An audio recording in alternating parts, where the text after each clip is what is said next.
شیطان ہر شرور اور سرکش وجود کو کہا جاتا ہے، جسے حضرت آدم کو سجدہ کرنے سے انکار کرنے پر درگاہ خداوندی سے نکالا گیا۔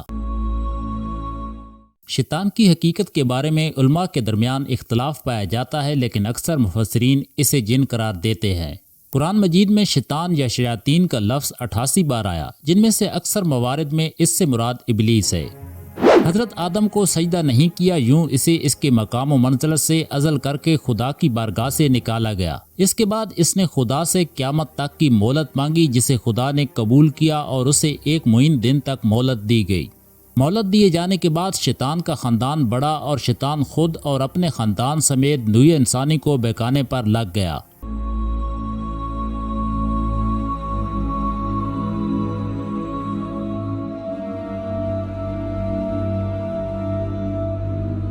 مگر ابلیس کے خاندان میں سے ایک شیطان بغاوت کرتے ہوئے ہمارے نبی کریم صلی اللہ علیہ وسلم پر ایمان لے آیا، جس نے حضور صلی اللہ علیہ وسلم کی خدمت میں حاضر ہو کر آپ کو حضرت عیسیٰ علیہ السلام کا پیغام پہنچایا۔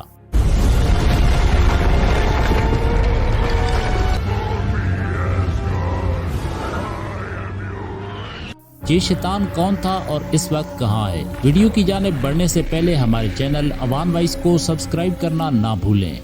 شیطان سے متعلق بہت زیادہ احادیث بھی نقل ہوئیں۔ ان احادیث میں شیطان سے متعلق متعدد موضوعات من جملہ بعض انبیاء اور ائمہ کے ساتھ شیطان کی گفتگو، شیطان سے دوری کے اسباب اور شیطان کے اوصافیات کی طرف اشارہ کیا گیا۔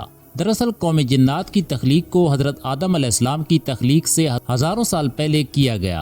ابلیس جو کہ قوم انسان کی طرح جنات کے خاندان کا ایک فرد تھا، اسے بھی اللہ نے انسان کی طرح نسل بڑھانے اور شعور کی قوت بخشی تھی۔ ان میں بعض شیاطین کو جوڑوں میں پیدا کیا گیا، اور جس طرح انسان میں مرد و عورت کے ملاپ سے بچے ہوتے ہیں، اسی طرح شیاطین جن اور شیطان جنیاں کے ملاپ سے شیطانوں کے بچے پیدا ہوئے۔ یوں وقت کی رفتار سے ابلیس کے لشکر میں بھی اضافہ ہوتا چلا گیا، اور لشکر ابلیس بنی انسان کو گمراہ کرنے کے لیے روئے زمین پر پھیل گیا۔ ابلیس نے اپنے بیٹے، پوتوں اور عزیز و اقربا کو مختلف کاموں پر مقرر کر دیا۔ کچھ کو انسان سے انسان کو لڑانے، کچھ کو انسان کو بدکاری پر اکسانے، تو کچھ کو زمین پر فتنہ فساد برپا کرنے کی ذمہ داریوں پر مامور کیا۔ لیکن ابلیس کے خاندان سے ایک شیطان ایسا بھی ہے جس نے اپنے جد امجد ابلیس کے اس فتنہ فساد کے نظام کو مسترد کرتے ہوئے ابلیس سے بغاوت کر ڈالی۔ گمراہی کے راستے کو چھوڑتے ہوئے اس نے رائے حق کی راہ اختیار کر لی۔ یہ شیطان ابلیس کا پوتا تھا، اور اس نے نبی اکرم صلی اللہ علیہ وسلم سے ملاقات کی اور آپ پر ایمان لایا۔ شیطان کی اولادوں میں اس باغی شیطان کے بیٹے کو کچھ اس طرح روایتوں میں بیان کیا گیا، جس کا نام حامہ تھا۔ حامہ کے متعلق تاریخ و روایتوں میں حضرت انس اور حضرت عمر رضی اللہ تعالی عنہ سے ایک روایت ہے کہ ایک روز ہم لوگ نبی کریم صلی اللہ علیہ وسلم کے ساتھ مکہ کے جنگلات کی طرف نکلے اور تہامہ پہاڑیوں کے ایک پہاڑ پر جا کر بیٹھ گئے۔ ایک بوڑھا شخص نمودار ہوا جو اپنی لاٹھی کے سہارے چلتا ہوا ہمارے پاس آیا۔ حضور صلی اللہ علیہ وسلم کی خدمت میں آ کر باادب سلام کیا، اور حضور نے بھی سلام کا جواب دیا۔ آپ فرمانے لگے، یہ بوڑھا اپنی چال ڈھال اور آواز سے جن محسوس ہوتا ہے۔ یہ سن کر بوڑھا کہنے لگا، جی ہاں، آپ کا اندازہ صحیح ہے۔ حضور صلی اللہ علیہ وسلم نے اس بوڑھے سے پوچھا کہ تو کون ہے اور تیرا تعلق جنوں کے کس خاندان سے ہے؟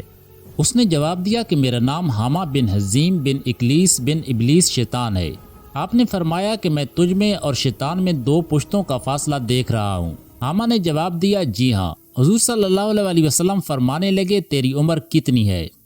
حامہ نے جواب دیا کہ میں نے دنیا کا اکثر زمانہ دیکھا ہے، یہاں تک کہ جب قابیل نے حابیل کو قتل کیا اس وقت میری عمر چند برس کی تھی۔ میں اس وقت چھوٹا بچہ تھا پر چیزوں کی پہچان کر سکتا تھا۔ میں اس سے پہلے قتل کے وقت ایک ٹیلے پر چھلانگیں لگا رہا تھا، خوش ہو رہا تھا۔ حضور اقدس صلی اللہ علیہ وسلم نے فرمایا، پھر تو تیرا یہ فعل بہت برا تھا۔ حامہ عرض گزار ہوا، حضور مجھے چھوڑ دیجئے، میں ان لوگوں میں سے ہوں جو حضرت نوح علیہ السلام پر ایمان لائے تھے، اور خدا نے حضرت نوح علیہ السلام کے دست اقدس پر میری توبہ قبول کر لی تھی۔ نیز میں نے دعوت و تبلیغ کے کام میں نوح علیہ السلام کے ساتھ تعاون بھی کیا، اور حضرت نوح علیہ السلام کو راضی بھی کر لیا تھا۔ حضرت انس رضی اللہ تعالیٰ عنہ فرماتے ہیں، بس اس کے بعد وہ جن اتنا رویا کہ اس کی وجہ سے ہم بھی رونے لگے۔ وہ جن کہنے لگا، بخدا میں بہت شرمندہ ہوں اور میں حق تعالیٰ سے پناہ مانگتا ہوں اس بات سے کہ میں کافر رہوں۔ اس جن کے حواس کچھ بہتر ہوئے تو مزید کہنے لگا میں نے ہود علیہ السلام سے بھی ملاقات کی اور میں ان پر بھی ایمان لایا۔ اسی طرح میں نے حضرت ابراہیم علیہ السلام سے بھی ملاقات کی، جس وقت حضرت ابراہیم علیہ السلام کو آگ میں ڈالا جا رہا تھا میں بھی ان کے ساتھ تھا اور حضرت یوسف علیہ السلام سے پہلے ہی اس کنویں میں پہنچ گیا۔ اسی طرح حضرت شعیب اور حضرت موسیٰ علیہ السلام سے بھی میری ملاقات ہوئی۔ حامہ کہنے لگا میں نے حضرت عیسیٰ علیہ السلام سے بھی ملاقات کی، چنانچہ حضرت عیسیٰ علیہ السلام نے مجھ سے فرمایا تھا کہ جب تیری ملاقات نبی آخر الزماں حضرت محمد صلی اللہ علیہ وسلم سے ہو تو آپ کی خدمت میں میرا سلام عرض کر دینا۔ پھر اس جن نے کہا کہ میں حضرت عیسیٰ علیہ السلام کا پیغام آپ تک پہنچانا چاہتا ہوں اور آپ پر صدق دل سے ایمان لاتا ہوں۔ حضور اقدس صلی اللہ علیہ وسلم نے فرمایا عیسیٰ علیہ السلام پر سلام ہو اور تجھ پر بھی سلام ہو۔ اے حامہ تیری کیا حاجت ہے؟ اس جن نے عرض کیا کہ حضرت موسیٰ علیہ السلام نے مجھے تورات سکھائی تھی اور حضرت عیسیٰ علیہ السلام نے مجھے انجیل سکھائی۔ آپ صلی اللہ علیہ وسلم مجھے قرآن کی تعلیم فرما دیجئے۔ پس حضور اقدس صلی اللہ علیہ وسلم نے اس جن کو قرآن کریم کی تعلیم دی اور یہ بھی فرمایا کہ اے حامہ جس وقت تمہیں کوئی احتاج ہو پھر میرے پاس آ جانا اور ہم سے ملاقات نہ چھوڑنا۔ حضرت عمر رضی اللہ تعالیٰ عنہ فرماتے ہیں حضور صلی اللہ علیہ وسلم نے تو وصال فرمایا لیکن حامہ کی بابت کچھ نہ فرمایا۔ خدا جانے حامہ اب بھی زندہ ہے یا مر گیا۔ اس حدیث کو حیات الحیوان صفحہ 521 پر بیان